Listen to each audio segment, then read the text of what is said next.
Shalom, shalom, frère et Yacha, c'est le Johnny, j'espère que vous allez bien. Alors, c'est juste pour un petit partage entre nous, là. Euh, Plaise au Créateur de s'élever et puis de bénir tous ceux qu'il a appelés à la repentance, tous ceux qu'il a décidé de sauver, parce qu'en fait, c'est comme ça que ça fonctionne. Donc, je rigole déjà parce que, bon, c'est pas ça que je vais vous partager, mais il y a derrière en ce moment, je sais pas comment il fait le frère Allegra pour le chauffer à chaque fois. Et puis, ça doit être quelqu'un de très, très triste dans la vie et peut-être quelqu'un euh, il a un certain âge. Je peux pas vous dire quel âge il a vraiment, mais cette personne a au moins 50 ans. Je sais pas plus même.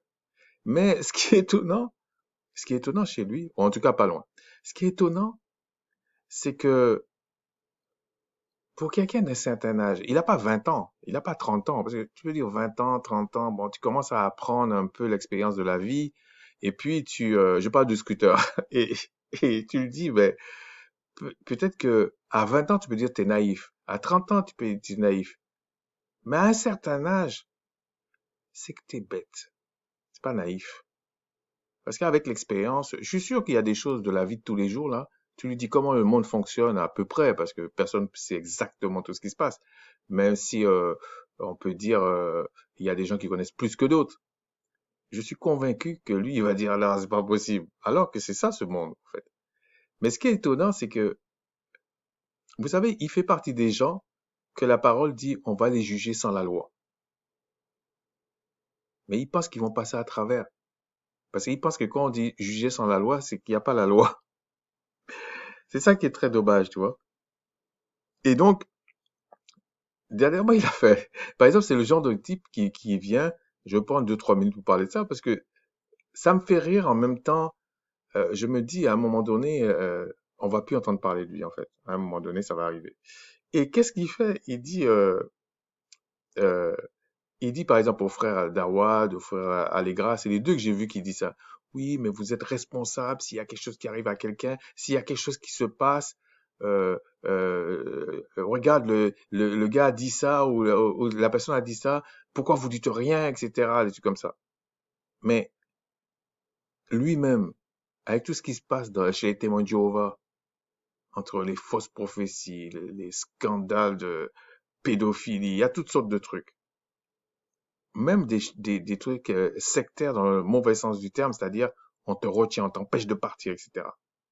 Ou on t'harcèle au bout d'un moment quand t'es parti. Il y a plein de témoins de Jéhovah qui disent ça. Alors on peut comprendre qu'il y en a certains qui exagèrent, mais tous ne peuvent pas exagérer. C'est qu'il y a une trame de fond. Et il est tellement mythomane, peut-être quelque part. Donc qu'est-ce qu'il fait? Il va dire à d'autres frères, en fait, à d'autres personnes, mais toi, tu dois dire quelque chose parce qu'il y a des choses qui se passent et tu dis rien. Mais lui, il dit rien. Il va te dire, mais là, je peux pas prendre la responsabilité de tous les témoins de Jéhovah. Si, si, parce que ta bouche parle avec une balance que tu ne l'appliques pas pour toi. Donc ça, c'est un problème. Et la dernière fois que j'ai rigolé, lui, il fait par exemple, il crée des pseudos. Mais les pseudos qu'il crée, c'est pas pour seulement bypasser si tu le bloques. C'est pas que pour ça. Il sait ce que j'essaie de dire. Il le fait pour quelque chose d'autre. Et donc, qu'est-ce qu'il fait? Par exemple, admettons qu'il y a un pseudo A, il dit il fait beau. Et puis il y a un autre pseudo, il parle carrément d'autre chose. Et puis tu lui réponds, sur le pseudo qu'il a dit carrément autre chose. Mais qu'est-ce qu'il fait? Il te dit non, mais si j'ai dit s'il fait beau, c'est t'as pas compris tout ça. Alors là, tu comprends qu'en fait, il s'est mélangé. Il s'est mélangé qu'en fait, le pseudo qu'il a fait quoi que c'était pas lui, c'était lui en fait. Je dis, mais quel âge il a ce mec? Quel âge il a? Franchement, c'est ridicule. Et donc, pourquoi je vous parle de ça? C'est parce que il aime beaucoup parler de l'état psychique des gens. Mais nous, on est dans le spirituel. On est un peu plus haut, quoi, je veux dire, si on veut parler comme ça. Mais, et puis, il utilise des mots dans une science qui n'est même pas exacte. Et visiblement, il a jamais pris un cours de psychologie, en fait. Et je vous assure, j'en ai pris plusieurs. C'est pour ça que je parle comme ça. Et j'ai le droit de dire ça, parce que j'ai parlé de ça. Et je crois pas tellement aux études, hein. Mais quand tu fais certains cursus, ben, tu es obligé de faire ça. Mais au bout d'un moment, tu vas constater que, oui, si tu as un problème, puis quelqu'un vient te parler, ça te remonte le moral, mais de là à faire de ça un métier, ben, en fait, c'est des gouvernements qui ont décidé que c'est un métier. Mais tu vois bien que il y a toujours autant de fous sur la terre, en fait. Ça change rien, en fait. Bon, bref.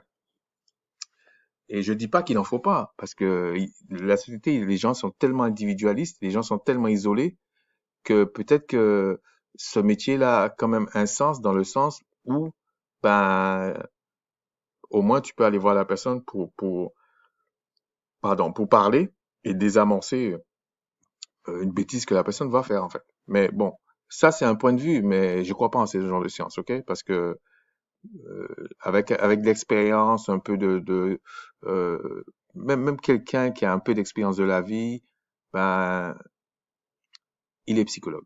Il est psychologue. Peut-être qu'il connaît pas les thèmes techniques, mais il est psychologue. Lui, il aime employer les thèmes techniques, mais il comprend même pas ce que c'est. Mais c'est pas grave. Donc, oui, donc je voulais aussi parler. En fait, je voulais faire une vidéo sur qu'est-ce que le couple, le rôle de l'homme, de la femme et tout. Peut-être ça va me prendre deux ou trois vidéos, mais c'est pas des grosses choses que je vais dire parce que je privilégie le côté ludique des choses. Mais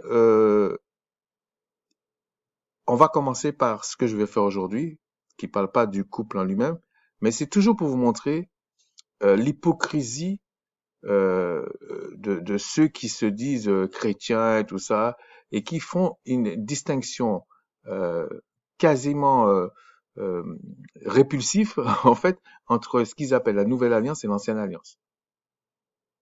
C'est-à-dire que il y en a ceux qui te font croire que dans la maison du Créateur, enfin, quand le Créateur va régner, en fait, puisqu'il dit que ton règne vienne, Christ dit que ton règne vienne, sur la terre comme dans les cieux, donc quand son règne va venir carrément sur la terre, ils pensent que en fait, c'est une question de magie. Donc, tu vas, euh, là, tu vas connaître vraiment la loi du Créateur. Ils disent même la loi de Christ.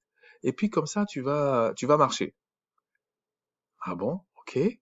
Mais, tu comprends pas, en fait, qu'est-ce qu'ils font aujourd'hui? Parce qu'ils disent que c'est quand il va venir que il va rétablir les choses. Donc là, ils vont bien marcher. Mais entre-temps, là, maintenant, ils marchent comment? Ils font quoi, en fait? Et quand vous abordez ce genre de questions, même le couple et tout ça, vous allez voir, il y a des gens qui aiment pas. Parce qu'il se place pas dans l'optique de quelqu'un qui lit les Écritures. Par exemple, euh, bon, je dis pas que tous les témoins de Jéhovah sont comme ça, mais il y en a très peu qui sont pas comme ça. Et la plupart qui sont pas comme ça, ils vont partir. Au bout d'un moment, ils vont partir, ils sont agacés par ce qui se passe. Mais si tu viens, si tu n'es pas là pour vendre une boutique ou faire je sais pas quoi, tu vas lire les Écritures et tu vas être honnête avec toi-même. Tu vas dire, bah, écoute, nous, on utilise telle version parce que il y a des gens qui préfèrent telle version par rapport à telle version. Mais il va te dire, mais moi, j'utilise cette version-là. Ah bon, ta version fait ça. Tu sens qu'il y a au moins un minimum de dialogue. Mais quand la personne est possédée, c'est le terme, il est possédé par autre chose qui est diabolique, lui, il va venir te dire, oui, mais c'est pas comme ça, c'est comme ça. Mais il va jamais te dire, dans sa version, c'est écrit comme ça. Quelle version tu utilises? Qu'est-ce que tu utilises? Il y a une mauvaise foi qui est ancrée en lui. Et il a l'impression que, il ou elle, qu'il va jamais payer ça. Mais je vous dis, quand il paye, il faut pas pleurer pour ces gens-là. Mais bon. Donc, je disais, on va prendre trois textes. Le texte qui est dans Romains, on va prendre Romains 1 et on va lire dans le verset 16 euh, au verset 17. 1,16 à 1,17. On attribue ce texte à l'apôtre Paul. Et je vous dis, à part les évangiles, enfin ce qu'on appelle les évangiles, les quatre évangiles, là, quoique Luc c'est un petit peu différent, la plupart à part et Apocalypse c'est une révélation, mais la plupart des livres de ce qu'ils appellent l'Ancienne Alliance, ce que les gens appellent communément la Nouvelle Alliance, pardon, eux, c'était des lettres, c'était des réponses à des questions. Et là, il dit, euh, car je n'ai point honte de l'évangile, c'est une puissance du Tout-Puissant pour le salut de quiconque croit, du juif premièrement, puis du grec. Parce qu'en lui est révélée la justice du Tout-Puissant par la foi, et pour la foi, selon qu'il est écrit, le juste vivra par la foi. Alors, je ne vais pas vraiment étudier les deux versets, c'est un aspect, mais je peux quand même préciser, lorsqu'on dit du juif, le J est très récent dans l'histoire. Donc, on ne peut pas appeler juif dans on va dire des siècles avant. C'est pas possible. Mais pour la commodité, on va utiliser le mot juif, mais c'est simplement pour faire comprendre, les juifs étaient souvent ceux qui prenaient en considération les commandements, les écritures, et notamment qui prenaient en considération la loi qu'on attribue à Macha, à Moïse. Mais quand on dit la loi de Moïse, en fait, c'est pas que c'est Moïse qui a créé la loi. C'est la loi qu'on avait donnée à Moïse. Vous comprenez? C'est dans ce sens-là. Et quand on dit plus du grec, mais regardez bien, il écrit aux Romains, mais il parle pas aux Romains.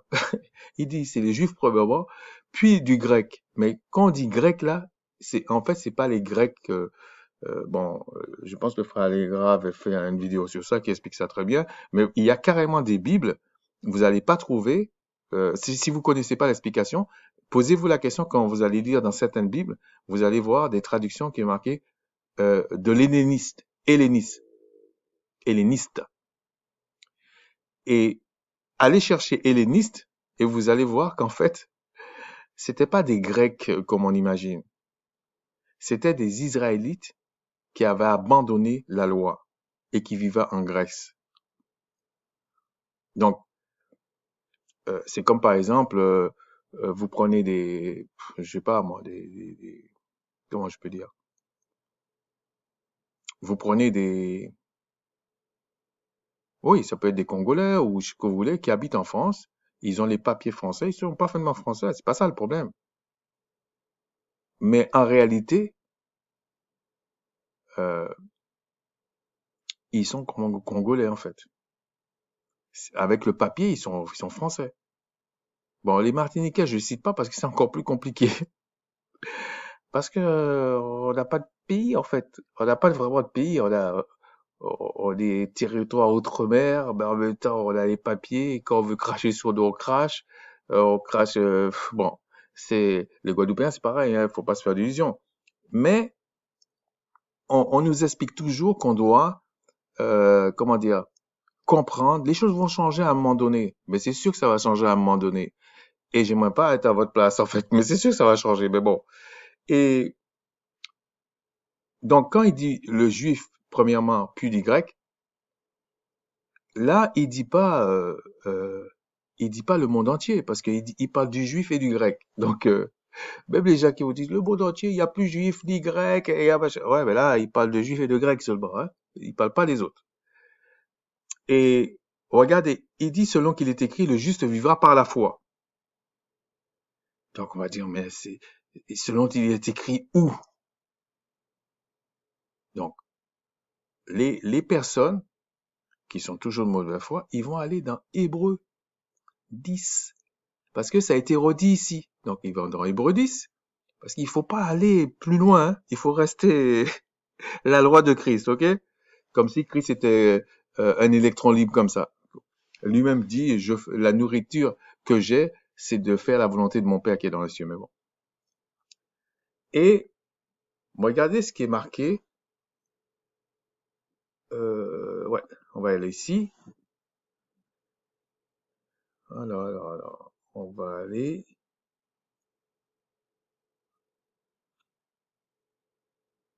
Je vais le mettre plus haut.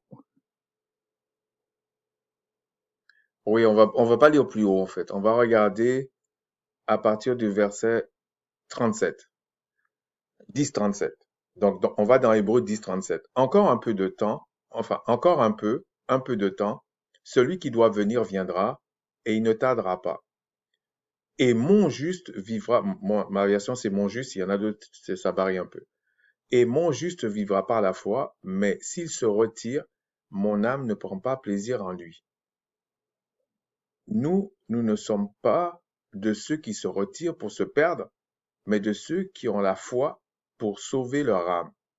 Donc là, on va dire, mais attends, de quoi il parle? Parce que là, il répond à des questions aux Hébreux. Euh, donc tu dis, mais attends, c'est quoi cette histoire encore? Alors, ces Hébreux-là, je sais pas, j'ai pas regardé, mais à un moment donné, je savais où ils étaient en fait. Ok. Parce qu'ils peuvent être à Rome, euh, ils peuvent être en Grèce, ils peuvent n'importe où. Ils parlent aux Hébreux. Ok. Et il dit, mon juste vivant par la foi. Donc ça rappelle le juste vivant par la foi. Donc il fait encore référence toujours à cette parole, mais c'est où c'est écrit. Mais on va continuer parce que il emploie quand même quelque chose qui est important, la foi. On va dire, mais qu'est-ce que c'est la foi? Donc, il a fait comme quelqu'un qui a vraiment l'intelligence. Il a dit, bon, ben, je vais vous donner des exemples. Et il commence. On va plutôt dire, c'est par la foi que nous reconnaissons que le monde a été formé par la parole du Créateur, en sorte de ce qu'on ne voit pas a été fait de choses visibles. Donc, et puis il explique, oh, la foi est une ferme assurance des choses qu'on espère, etc. Et il montre ça. Mais quand vous voyez toute la liste des exemples qu'il prend, il prend que des personnes il nous renvoie qu'à des histoires de ce que les autres appellent l'ancienne alliance. Et je vous ai dit, on peut pas dire l'ancienne alliance, c'était les anciennes alliances. Parce que quand il y avait Noé, on va dire Adam, tout ça, c'était pas la loi dite de Moïse. Donc, pour être tout à fait honnête, lorsqu'il parle de la foi ici, il parle d'Enoch, il parle d'Abel et tout ça, la loi n'était pas encore révélée à un peuple. Le Créateur marchait avec des individus, des patriarches. Donc, mais quand vous prenez toute la liste, vous pouvez aller dans Hébreu 11, vous lisez tout. Vous allez voir, il prend, et puis ce qui était normal en fait, ce qui était normal, il prend que ceux, je pense qu'il prend même, oui, parce que même Jean-Baptiste, même s'il prend Jean-Baptiste, je ne sais pas si je regarde Jean-Baptiste, Jean-Baptiste est considéré comme l'ancienne alliance. Donc, il prend que l'ancienne alliance. On va dire comme ça.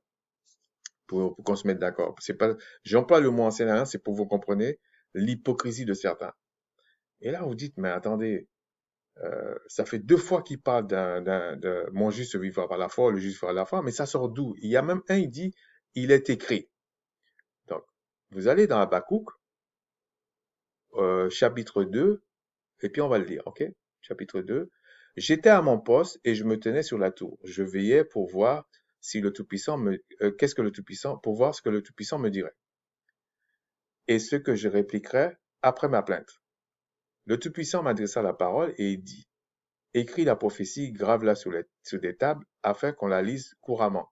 Euh, pour ceux qui comprennent pas ce passage, c'est parce qu'il y avait des prophéties, on le voit avec Daniel et avec d'autres, qui étaient pas, on ne devait pas révéler au peuple. Et puis il y avait des prophéties qu'on devait révéler. Car c'est une prophétie dont le temps est déjà fixé, elle marche vers son terme, elle ne mentira pas. Si elle tarde, attends-la, car elle s'accomplira certainement. Voici son âme s'est enflée, elle n'est point droite en lui, mais le juste vivra par sa foi. Ah, donc il prend encore euh, un verset, en tout cas une partie d'un verset, parce que à l'époque c'était pas des versets, hein. Ils ont mis 1, 2, 3, 4 là, mais chapitre, ça n'existait pas, c'était des lettres, des livres. Et donc il dit ici, mais le juste vivra par sa foi. Donc on constate que c'est dans Habakkuk que ça se dit, le juste vivra par sa foi. Mais à l'époque d'Habakkuk ou d'Habakkuk, c'était quoi vivre par la foi en fait? C'était qu'il fallait connaître la loi. Et d'ailleurs, la loi n'a jamais exclu la foi.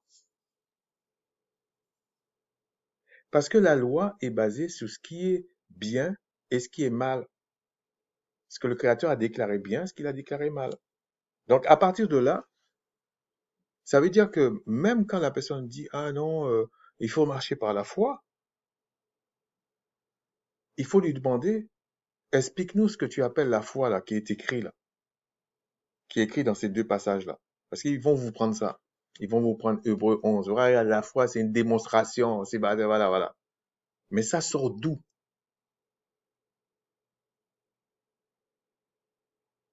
Quand ils vont vous dire que les murs de Jéricho sont tombés par la foi. Ouais, mais on comprend que c'est tombé par la foi, ça veut dire que c'est pas tombé par ta propre force, etc. Je comprends. Mais il faut que pour que le Créateur soit avec toi, il fallait que tu appliques certaines choses.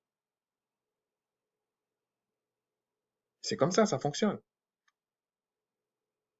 Je dis ça parce que il y a des personnes qui ont cette tendance à tronquer des choses dans la loi parce qu'ils ne comprennent pas ou parce que ça ne l'arrange pas. Mais je vous avais lu dans Deutéronome 30 où le Créateur dit, mais la loi c'est pas compliqué. Donc pourquoi ils prennent des passages qui sont écrits dans les Écritures et puis les apôtres et tout ça, ils n'allaient pas réécrire ce qu'ils appellent l'ancienne alliance. Ils en font uniquement référence. Ce qui est logique en fait. Et si tu fais référence de quelque chose, sans dénigrer la chose, c'est que tu prends tout de ce qui est là. Sinon, ils allaient dire non, excepté telle chose, excepté telle chose. Ils allaient faire le tri dans ce qu'ils appellent la nouvelle alliance. Ils l'ont jamais fait. Donc, en réalité, ce sont des personnes possédées par des démons, il faut le dire clairement, et qui vous racontent n'importe quoi parce qu'en fait, ils comprennent pas que dans un paradigme qui n'est pas le paradigme euh, euh, que le Créateur veut, eh ben oui, c'est compliqué. Mais est-ce que parce que c'est compliqué à appliquer que c'est faux? Peut-être que c'est une façon de voir aussi à quel point nous sommes éloignés du Créateur. Parce que ce qu'il lui, il dit qu'il est simple, nous on dit que c'est compliqué. Enfin, en tout cas, certains disent que c'est compliqué. Mais les œuvres que Christ a dit, ceux qui disent que la loi n'est que l'ancienne alliance, ils peuvent pas faire les œuvres d'Hébreu 11, c'est pas possible. Et Christ, il a fait des œuvres, en tout cas, à part le pain, tout ça là, les résurrections, les choses, c'était des œuvres qui se faisaient sous la loi de Moïse, si on prend comme ça. Christ ne s'est pas substitué de cette loi-là, ni des prophètes, ni de la loi. Quand on parle de la loi, tout le monde sait ce que c'est la loi. Alors les gens vont dire, ouais, mais Abraham, c'est le père de la foi et tout. Mais Abraham, il a obéi à une parole. Et quand il se débarrassait des mauvaises choses, le Créateur lui enseignait des lois, mais Abraham n'avait pas pour mission de parler à un peuple. C'est tout. Parler à ses enfants, à ses femmes, à sa femme, tout ça. Parlez pas aux autres. Mais Macha, lui, donc ce que vous appelez Moïse, là, lui, le Créateur a dit non, tu vas sortir mon peuple d'Égypte. Donc là, on était sûr que c'était pour le peuple. C'est comme ça. Alors après, euh, vous savez, tant que le Créateur n'a pas décidé de certaines choses avec certaines personnes, tout le monde va parler. C'est ce qui est normal, en fait. Donc, c'est pas quelque chose qui me choque que les gens parlent du non, mais moi, ceci. Ok, il n'y a pas de problème. Ce qui me, on va dire, qui m'interpelle plus, enfin, qui m'interpelle ou qui m'agace, c'est quand il y a des insultes ou des prétentions dont on sait pertinemment que c'est faux. Même si c'est pas marqué dans la parole que les mythomanes vont pas rentrer dans le royaume, ils vont pas rentrer, je vous dis. Mais les gens, on voit ça dans certaines cultures très très arrogantes, que même des gens du monde trouvent que c'est arrogant.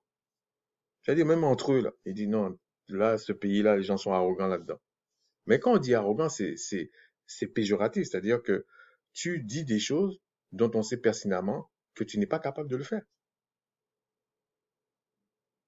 C'est tout.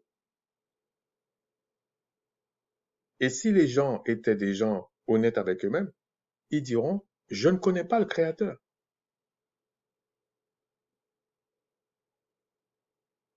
C'est tout. D'ailleurs, qu'est-ce que disent les Écritures?